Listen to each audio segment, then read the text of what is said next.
Update naman tayo sa sitwasyon sa Syria matapos makuha at makontrol ng Syrian rebels ang kabisera na Damascus. Kausapin natin si Charge de Affairs John Reyes. Magandang umaga at welcome po sa Balitang Hali. Magandang umaga rin po, Mr. Rafi Tima. Apo, kumusta po yung lagay ng mga kababayan natin dyan po sa Syria? Sila naman po ay ligtas at nasa mabuting kalagayan. Sa ngayon po ba may mga fightings po ba sa kabisera or kahit sa outskirts po ng Damascus? May mga panaka-naka na lang po, pero kung ikumpara po sa nangyari kahapon, parang umupa na po ang pangkalatang sitwasyon.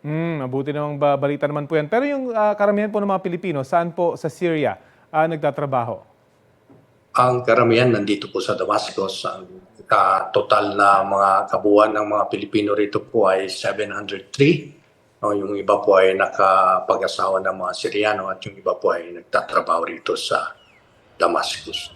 Sa ngayon po ba may mga kababayan tayo na nagpahiwatig na gusto nilang lumikas? Wala pa naman, pero may mga 10 na nakisilong po dito sa embahada dahil na rin po sa medyo kaguluhan kahapon. Naging balisa sila kaya sila po ay humingi ng tulong sa amin para manirahan pansamantala rito sa embahada. At sila naman po ay kinukup namin dito. Posible po ba maapektuhan yung kabuhayan ng ating mga kababayan sa sitwasyon dyan po sa Syria? Sa tingin ko hindi naman. Yung kakayahan nating mga Pilipino bilang manggagawa, kwalifikasyon natin, yung pagiging palakaibigan natin at yung kakayahan nating bumangon sa anumang dagok na dumating sa buhay natin, tingin ko yun po ang mga magbibigay ng posibilidad para hindi po sila maapektuhan sa mga pangyayari ngayon sa Syria. Ano po nakikita nyo in the coming days and the weeks and months dyan po sa Syria? Sino po mamamahalap? Sino mamumuno? Pahiwatig na po yung Prime Minister na sana magkaroon ng bagong eleksyon. Ano pong outlook po ninyo? Well, sa ngayon po may usapang formal na pagbibigay, pagpapasakamay ng pamahalaan sa kabila. Pero ito po ay abangan po natin sa mga darating na araw.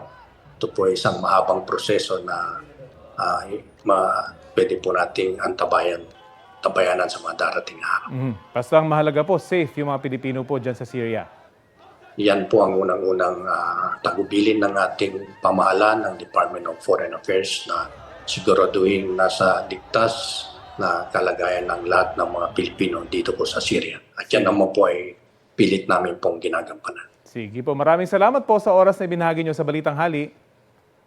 Maraming salamat din po sa inyo, Mr. Rafi Tima. Salamat po si Damascus Charge de Affairs, John Reyes.